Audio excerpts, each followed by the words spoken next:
Well, many years ago, uh, my my brother, I went to his house, and so I went to Richard's house. He took me down and said, "Hey, let me show you what I just got," and he showed me his new pool table.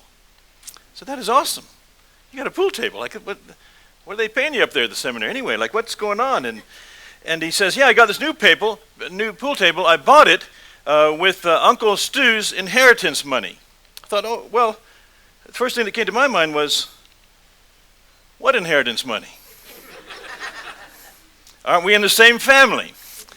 How come I never heard about this? And even more important, why didn't I receive any kind of inheritance like you did? You just got a new pool table. What is going on here? Now, I need to stop and just pause for a minute and tell you about Uncle Stu. He's some distant relative on my dad's side. I'm not exactly sure how we're connected. I think it may be in my dad's uncle or dad's cousin. But anyway, he's some old guy on my dad's side, and I'm not sure how we're related, but every family has an Uncle Stu. He is infamous on several levels, most of which need to remain family secrets, all right? But to cut it short, he never married. He was very tall. I'm not sure how tall he was, like 6'6". There's a bunch of really tall people over on that side of the family. He was very handsome, tall, strong, and he was actually very wealthy. His dad had died when he was a young man, and he took care of his mother. When his mother finally passed, I guess he just never did marry. And so he used his money to enjoy life. He was in the yacht club out in Vancouver. He spent a lot of time at the golf course. He had nice cars and a penthouse apartment looking over the ocean. I mean, he was full of life until he died. But he was also famous at family gatherings. And I had to warn my wife, Gina. We're fairly newlywed. We were going to be up, and there's a family reunion in Vancouver, and so we're heading to the family reunion. And I said, "You've never met him, but I've got an Uncle Stu, all right? And I need to warn you about him because he had this knack of kissing every one of the girls in our family on the lips as a greeting." Now, this man never married, but he loved to pucker up. I mean, let me just say, and I got to add this because I think it's important to this story, he had big lips. I mean, his nickname when we were younger was Uncle Sausage Lips. You know, he's Uncle Stu, but to us, he was Uncle Sausage Lips. And so I'm saying, Gina, he's going to see you, and I know he's going to come after you. He's going to kiss you on the lips. And she said, "Don't worry, I can handle Uncle Stu." She had no idea what she was getting into. She said, "When he comes, I'll just turn the cheek real quick. As he comes up, I can handle that." Well, we walk in the door, and he had some kind of drink in his hand. He's talking to somebody. He sees my beautiful bride. He puts his thing down, and he starts going, and he's heading straight toward us as we come in the door. And as he's coming, his hands are out, and he had bear paw hands. They were massive hands. And he comes to Gina. He didn't look at me. He came right at Gina, and he put both hands on the side of her head, and I think he grabbed her ears and starts to pull her in. And he puckers up. He's got his lips puckered for about 5 feet before he even got there. He's just ready to go, and she's trying to turn the head, and she can't. He gets her right on the lips. Imagine your mind kissing a St. Bernard. I mean, like, this is what it was. This was our Uncle Stu. And family reunions would never be the same again. So I hear that Richard's just received an inheritance from Uncle Sausage Lips. And I got nothing. Now, you may not believe this, but after my initial reaction of where's this all coming from, I was okay with it. I reasoned it's not my money. This is Uncle Stu's money. He can do whatever he wants with his money. Maybe he believed in charity, and he saw Richard as a charity case. Maybe he saw Richard's wild children, thought therapy might be expensive, give it on to him. Who knows what's in the mind of Uncle Stu? But this is the reality. Stu worked hard for his money. It was his money. He could spend it any way he wanted to. Who am I to tell him where to spend his riches? If Richard receives a blessing, good for him. And I remember very distinctly my reaction and the peace I felt inside, and I remember it because it kind of amazed me. I don't say that in any kind of prideful way, but I knew that this is not natural to respond that way. Naturally, I'd want to think, this isn't fair. What about me? I deserve something too.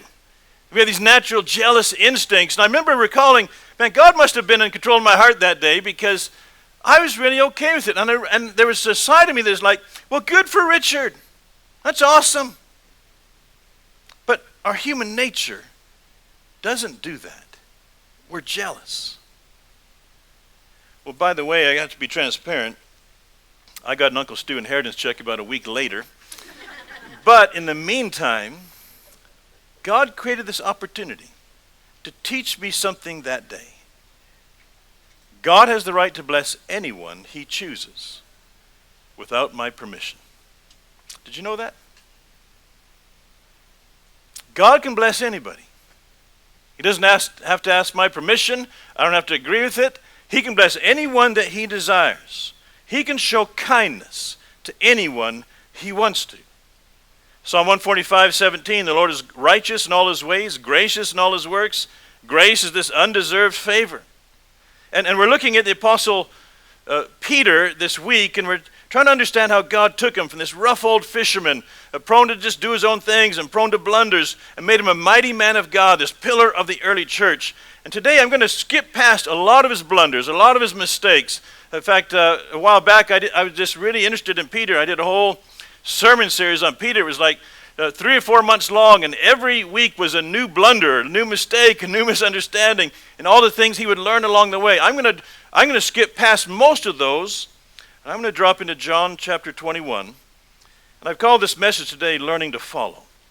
John chapter 21, starting in verse 18. Again, I'm going to ask you to stand with me in honor of God's word as we hear from him through the living word of God. John 21, verse 18 and following. Jesus said, "Most assuredly I say to you, Peter, when you were younger, you girded yourself and walked where you wished. But when you are old, you will stretch out your hands, and another will gird you and carry you where you do not wish." And this he spoke, signifying by what death Peter would glorify God. And when he had spoken this, he said to him, "Follow me."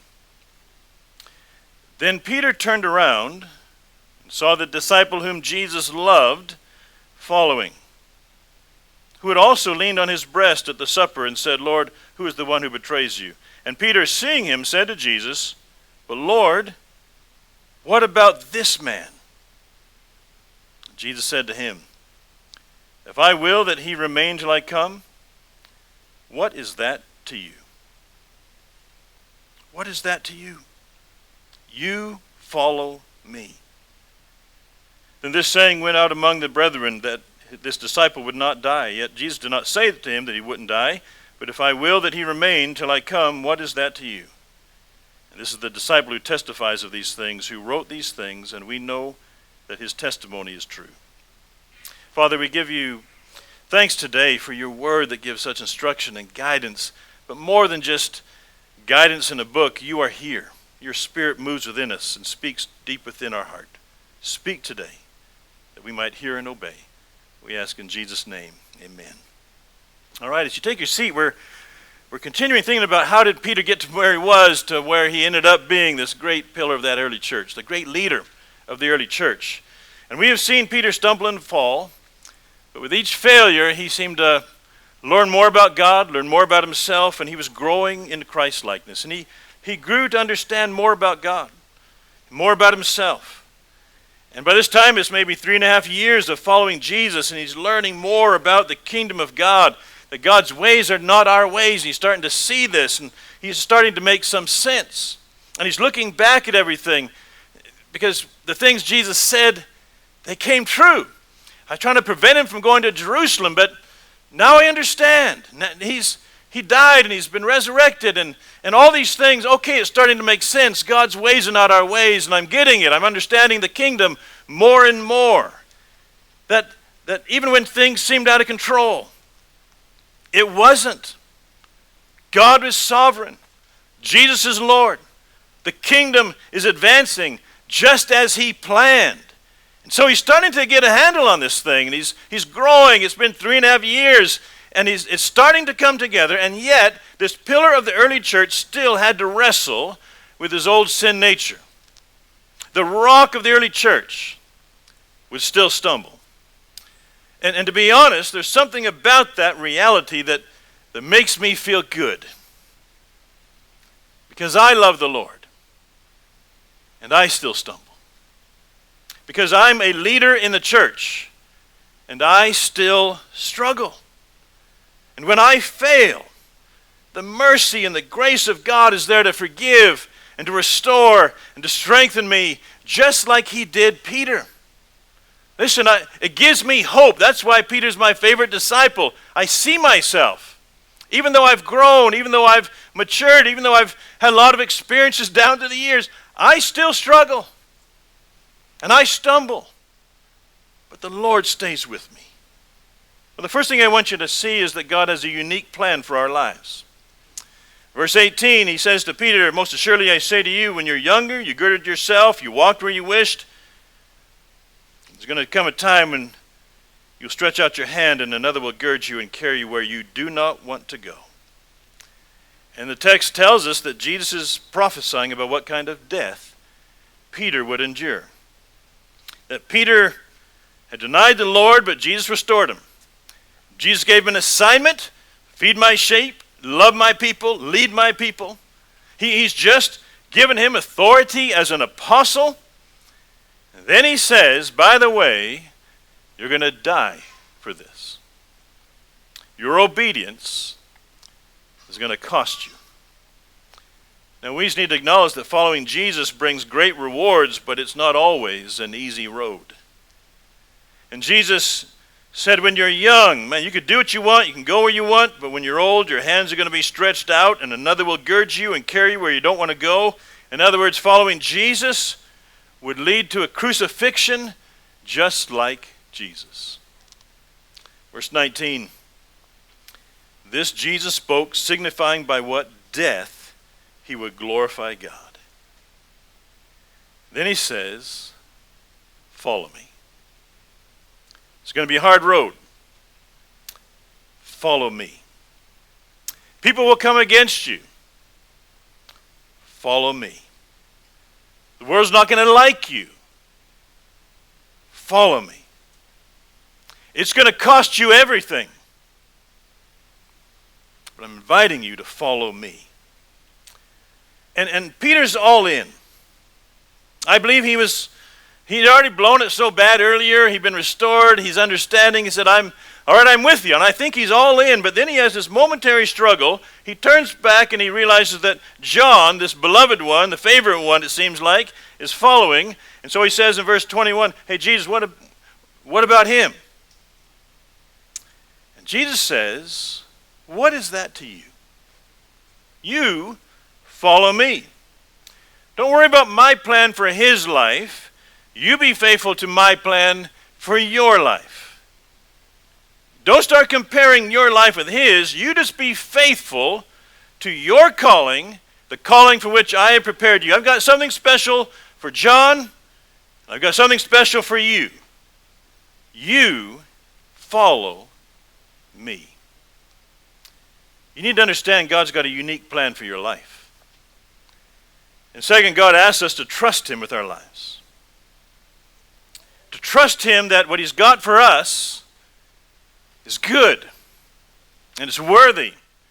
And they ought not to worry about what others are doing. It's not that we don't necessarily work together and encourage one another, but sometimes we start looking and we begin comparing and we start feeling that this is not fair.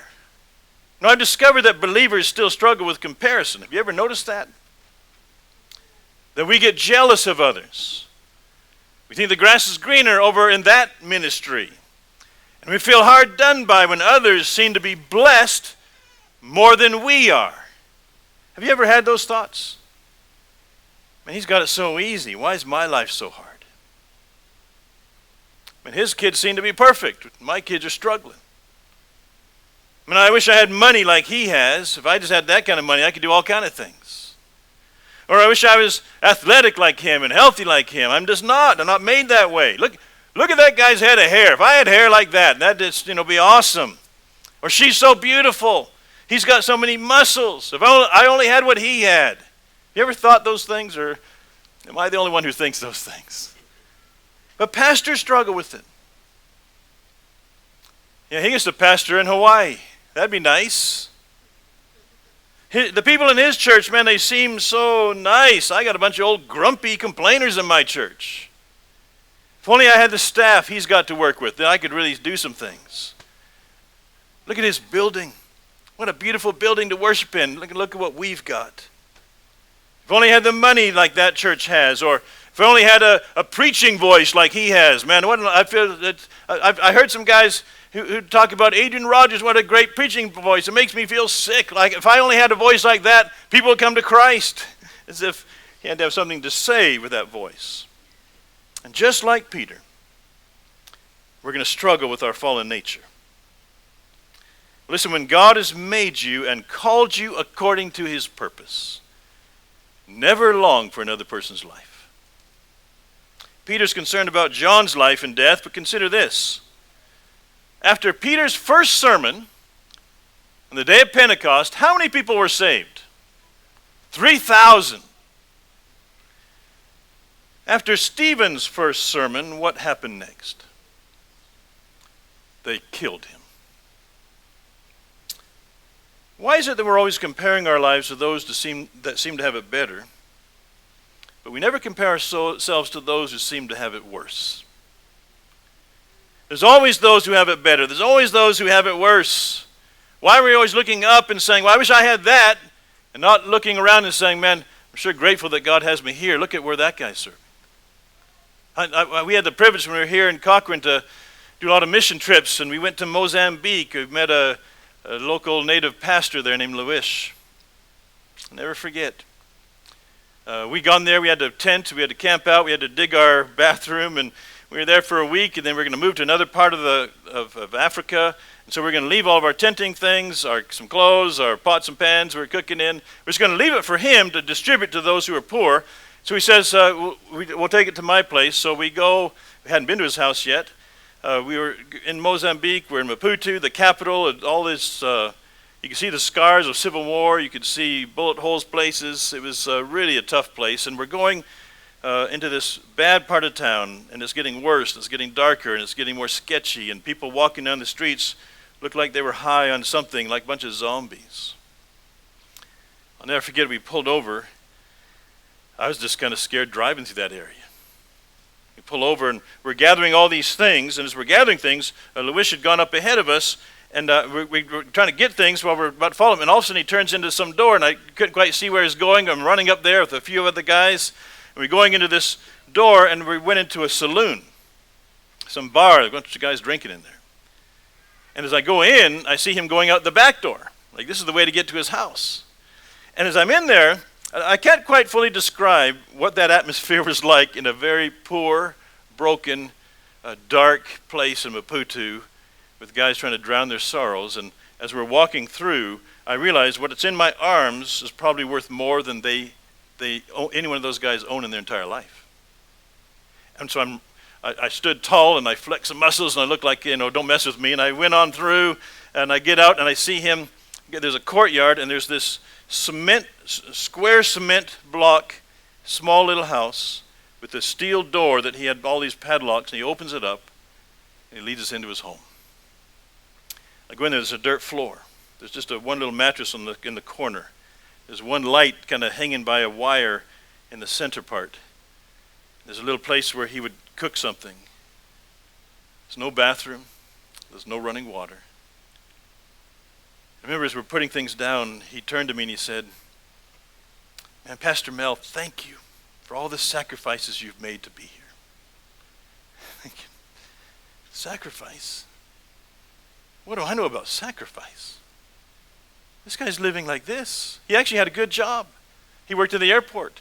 But he gave his money to help the church and support the church planting. He was doing other kind of things, and he was just kind of living on the edge. I thought, what are you talking about, my sacrifice? Look at what we bought these cool African safari clothes to come to Africa, and what I have in my closet at home is more than you own.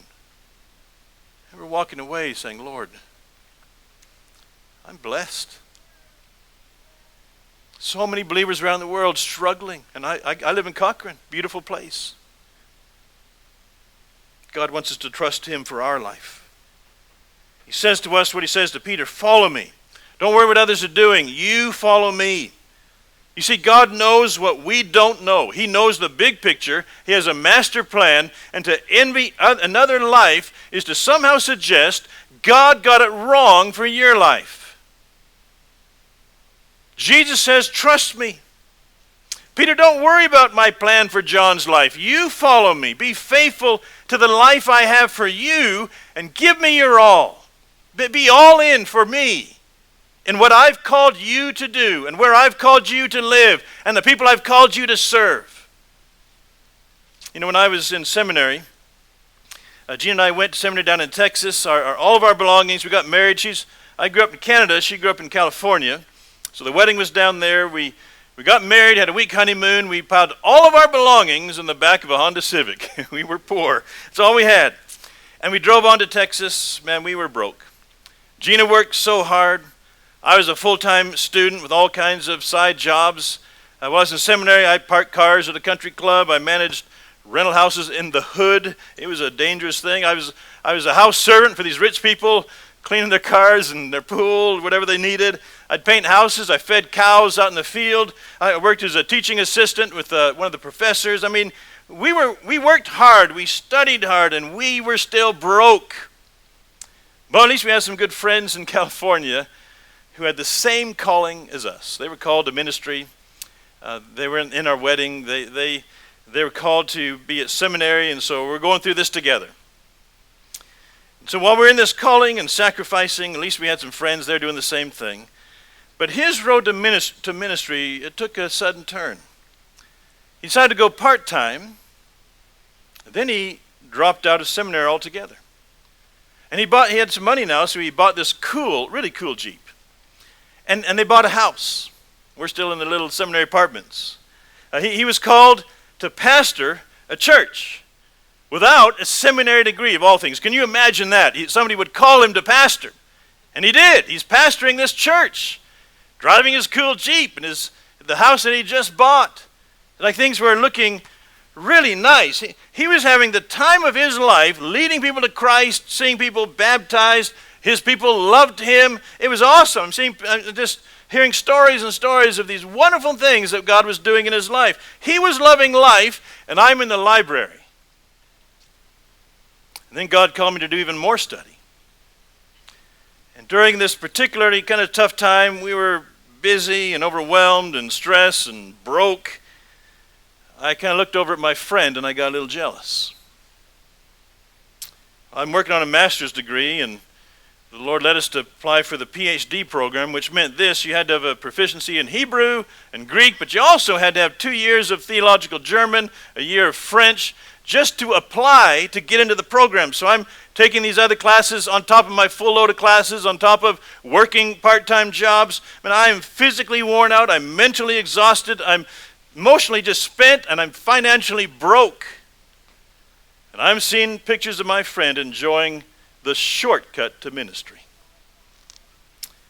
I was in school for 12 years after high school. Bachelor's degree, master's degree, PhD, and I don't even like school. I mean, this was not my dream.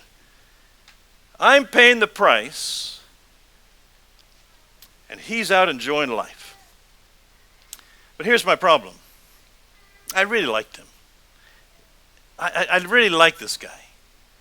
But I was jealous of the life that he was living, especially in those times when you're just exhausted and broke and tired, and you're looking over and you just, Lord, why?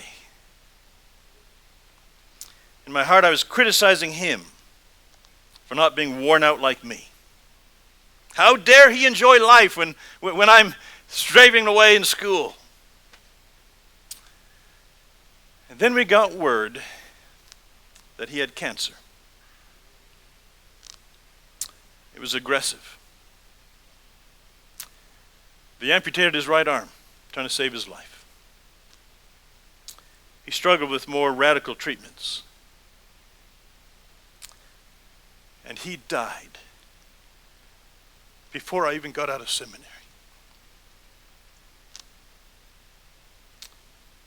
And God knew it. God knew he didn't have much time. If he had have taken my path in life, he would have studied in the library until the day he died. As it was, he pastored. He led so many people to Christ. He was able to baptize so many people. He left a legacy as that town watched him go through a tough time with joy and with faith and with confidence. When he died, the whole town came out. And I hung my head in shame. What was I thinking? God knows what I don't know. I was jealous of his path in ministry when I was struggling and tired and broke, and I couldn't even figure out, I don't even need this education. I can just go to some small church in Canada and just do my thing. Lord, I don't even want to be here. Why was I jealous? I mean, his children grew up without a dad. I get to serve with my children 30 years later. I just came back from Poland leading a retreat for the International Mission Board. I took my son to lead worship, and we got to minister side by side on the other side of the world. Lord, never again will I question your will for my life. Never again will I be jealous of what some other life that seems to be just doing great when I'm struggling. So we can trust God with every detail of our life because he knows all things. Don't think you know better. You don't. Don't be jealous of others. They've got challenges coming their way that you know not of. Don't complain about the tough road you've got. It all has a purpose in the heart of God. See, Peter took his eyes off Jesus and onto others, and he began to struggle with comparison. How come he's got a different road in life? Why does John going to have it easier than me? Verse 23, Jesus simply said, what is that to you? You follow me.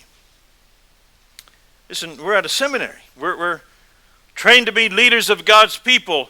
The most important part of leading is following. If you're going to lead God's people, you better be a good follower of Jesus, because as we follow Jesus, we bring others with us. Don't worry about how he's using others. Make sure your eyes are on him. Make sure that you are faithful to the assignment that God has entrusted to you, because no matter how big or small it is, it's more than you deserve and it's more than you can handle. You need him.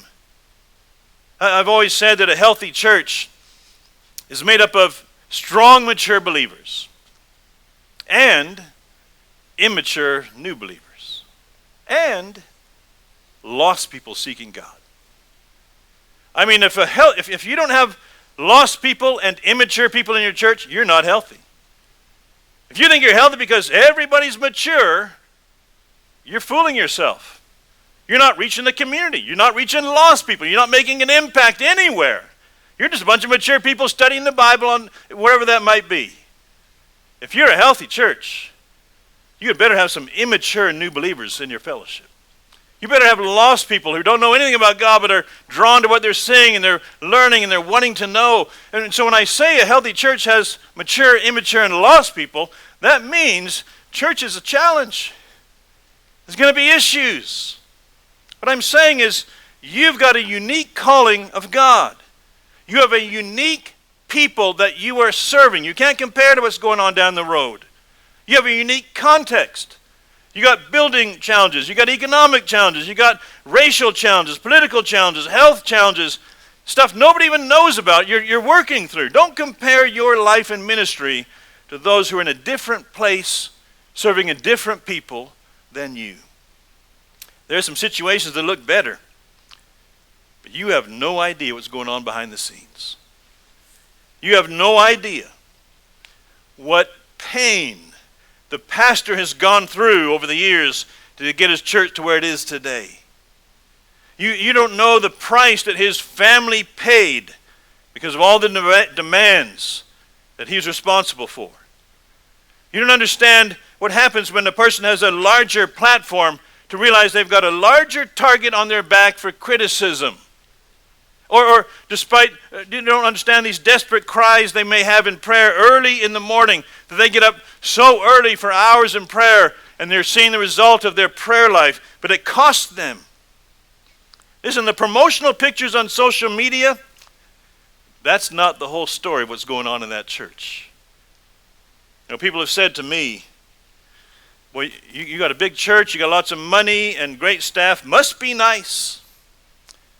Oh, there's days I long for that church of 20 that I started out with. They don't know about the men who came to my office and tried to bribe me to leave. The men who passed a petition in the church to remove me as the pastor of that large church. You don't know the challenges my children went through. Moving from Canada down to the south. And every night they would cry, Dad, can we go back to Canada? They don't know about the staff that I had to fire, which meant that their whole family lost their income. Or the racial tensions, pastoring a southern church in a community that used to be a wealthy white church, now it's majority black, and here's a Canadian preacher trying to figure out how to reach out to this community when they didn't want to reach to that community. Or budget shortfalls when the wealthy white people left and the poor community moved in. Or the political tension as a racially diverse congregation now is politically diverse as well. And a pastor trying to guide them through it. And it's amazing how a pastor can offend both sides at the same time and not know how they did that. And so much more. You know what I'm talking about. I've been a pastor of my church now for 16 years, and I love my church today. But I literally almost didn't make it through the first 3 years. Don't envy the big church. Don't envy the small church. Embrace your church. Embrace your people. Embrace your calling. There's always going to be bigger churches. There'll always be smaller churches. Keep your eyes on Jesus and hear him say, follow me. See, the best place in the world is to be in the center of God's will, to know his good pleasure, to enjoy the journeys you walk with him, to not worry about the opinions of others, but hear these words, well done, good and faithful servant. Enter into your rest. Well, listen, we lost some people along the way, and that's hard for a pastor. It's tough when somebody leaves the church. It's like a personal loss, and it was hard. But we've also seen the power of God do what only he can do. That old man who passed a petition to remove me as the pastor publicly repented. He became my biggest supporter. That black man who was offended and was leaving the church became a good friend and now serves as a deacon in our church. My oldest daughter, who struggled, wanted to move back to Canada, she married a Georgia boy. And God is granting her prayer back then because Monday of this next week, her and her husband are moving to plant a church in Nanaimo, British Columbia. The painful loss of church members has been replaced by the joy of kingdom-minded believers who want to reach the world for Christ, and they're going after it. Listen, my road's not been easy, and neither is yours. That's the call to ministry. Each one's unique. But I'm telling you, my road and all the pain and challenges along the way has drawn me closer to Jesus, and that makes the challenges worth every bit of it.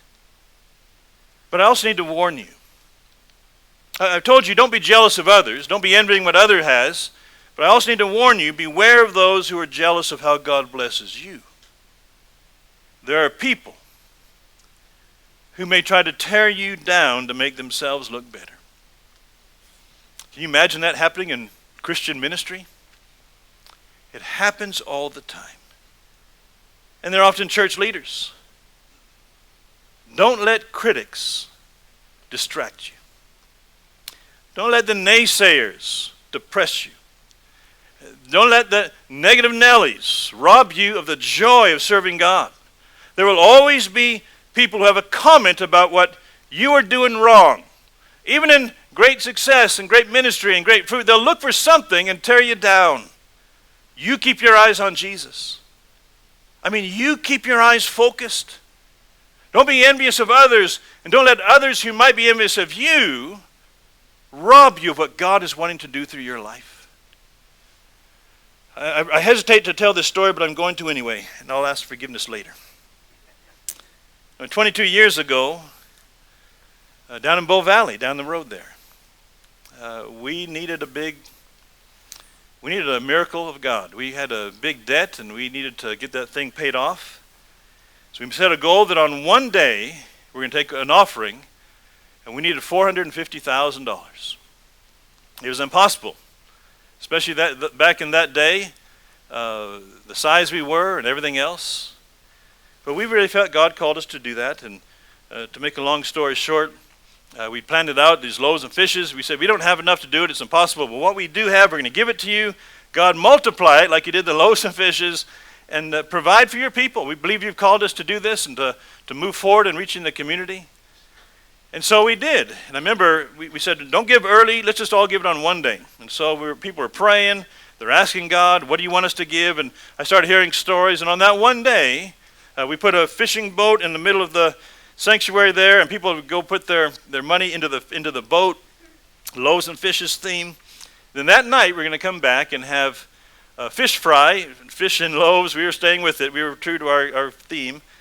And then we would go back in the sanctuary and report what God had done. And so that's what happened. I remember I went to the church that afternoon early before the evening time, and I saw the envelope of loaves of fish's offering. And so I grabbed it, and I saw the readout of what it was, and it was, I forget the exact number, it was something like $270,000. And something in my heart just sunk. It's a lot of money, that's a great offering, but it's not what we prayed for. And I was struggling. There's a tension in my mind and in my heart, like, God, I'm trusting you. I really believe you asked us to do this, and somehow you're in control, but I don't understand what's going on. And I was really struggling, like, God, we heard you. I know the sacrifices. I've heard the stories of families, what they're giving, and I'm just thinking, how do I stand before them and say we didn't do it? And then the treasurer came in, and we're going to meet together. Our plan was to meet and find out what that total was. And he looks at me, and he's smiling and says, this is an awesome day, isn't it? I said, what are you talking about? I just saw the envelope with the offering, and we're short. He said, well, you saw that envelope, but that was just for the second service. The first service was so high, we took that money immediately to the bank. Well, here's the second service offering. And when it was added together, it was $451,000. I remember that night, we had a fish fry, we had food. Everyone's trying to look at me, trying to read, is he happy, is he sad, did we make it, did we not? We went back into the sanctuary, and I basically just said, as of this moment, we're debt free. And the entire place, just packed out, stood and they cheered and they hooped and hollered, and they were so excited. And then all of a sudden, almost immediately, there was this hush that fell over everybody. And almost dead silence. And even some weeping. As we realize we are in the presence of the living God. He's just done a miracle. And there's this overwhelming sense of God's presence in that room that night. And while we rejoiced as a church, overwhelmed at God's blessing, there were some other pastors and there were some seminary students up here who criticized us and accused me of manipulating people. They couldn't believe that maybe God would just convince them to give. They couldn't believe that God would work through his people to be generous. They tried to explain it away because they just couldn't believe that God would choose to bless us that way. I was amazed that other believers could rejoice because I know the sacrifices our people made that day. See, as a pastor, I had to keep my heart in check and not respond. As a pastor, I had to protect my people from gossip of small-minded people. I didn't want them to know about that. I wanted to hear that stuff. I wanted them just to thank God for what he was doing. And as a pastor, I had to keep my focus on what God had called me to do and not get distracted. God blessed us, and it made some people upset. But there were others who rejoiced. There were others who came along and said, we've been praying for your church. We're so happy for your church. Others were blessing us and encouraging us along the journey. Let me tell you something today. Be a person who can rejoice when God blesses them. Be a person who can genuinely feel the joy when someone else in the kingdom is seeing the blessing and seeing fruit and seeing people get saved and seeing baptism waters flowing. Be that person who can honestly come along and say, I'm so proud of you. Be an encourager. Be a blesser. Don't be comparing or trying to bring them down. It's amazing how many people like to try to find something wrong you're doing or criticize this thing about what you should have done better. And that as they're going along, great things are happening and they're talking about where you made a mistake or where you could have done this or somehow that you manipulated them. If I ever hear you're doing that, I'm coming after you. Because it hurts. When somebody's just trying to follow God.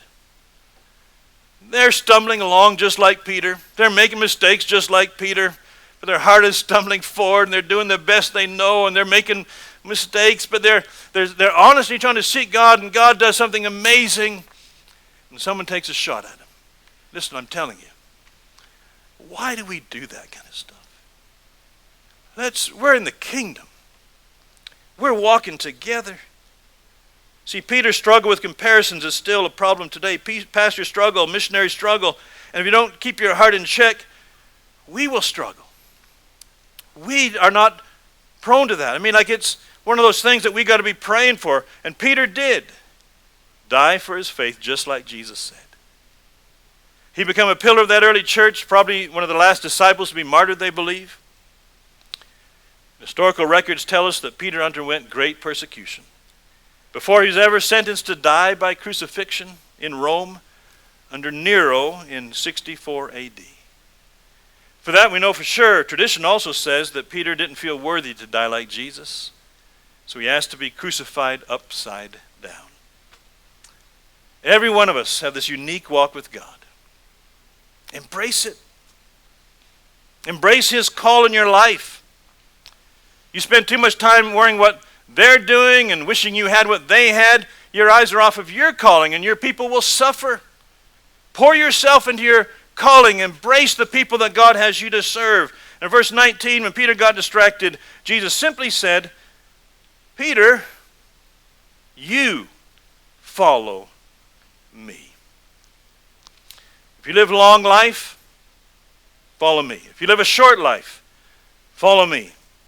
Leave eternal things into my hand. You focus on one thing, following me.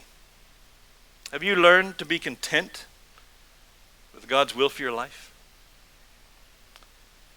Or if you're honest, is there a jealousy that I wish I had their calling? I wish I had their gifting. I wish I had their context. Man, they're in a community that's growing like crazy. My community's dying. Have you learned to be content with God's call? How he made you? The people he's given into your care. Not looking around what others have, but thanking the Lord for what you have and rejoicing with others because of what God is doing in them. You are uniquely you. And God made you on purpose. Don't chase after another's dream. Embrace who you are. And I'm telling you, God's going to do some amazing things through your life. Jesus will take you and make a unique story and create this masterpiece of his choosing just like Peter. How could he use a guy like Peter? He did. And he'll use you if you learn to follow him. I'm going to ask Brenda to come to the piano and play quietly. And just to close this day, I want to close it this way. We're all in this together. Don't be known as that person who's always critical of what others are doing. Be known as an encourager. Be known as one who rejoices with others who are seeing the blessing of God. Pray for one another that they would see fruit, that they would know the good pleasure of God. There's some people in my life, I can name many. I'm just thinking today of Jerry and Connie Tyon. You all know them. Whenever something good happens in my life, they are so happy. They're not putting it on. They love to see God work in my life. And so when I'm with them and they say, tell me what's happening, and I tell them, and they're like, that smile on their face, and such encouraging people. But I'll tell you something. There's some other people in my life that I cannot tell what God is doing. They don't know how to receive it. They'll excuse it. There's some people I just can't tell what God's doing in my life. It wouldn't be good for them. Would you pray that God would give you a heart that can rejoice with the people of God, that loves to hear stories? Tell me what God's doing and how I can pray for you. So as we wind this down, can I ask you this? Can you just maybe get with some people around you, maybe 2 or 3 people? Not a big group, just 2 or 3 people. And can you pray for one another? Pray that we keep our eyes on Jesus. Pray that we embrace who we are and how God has made us. And could you pray for the other person that God would bless them, that God would give to them richly, that they would see fruit in ministry, whatever that might look like. You may be already serving in a church. You may just be in seminary learning and preparing. But could you just take a few moments and turn to somebody by you, 2 or 3 people, pray a blessing over their life. We're a family. We need to rejoice with one another. So would you do that right now? Just turn where you are. In a few moments, your president, Rob, is going to come and close this time in prayer. But let's pray for one another. Let's bless one another. Let's embrace what God has called us to be.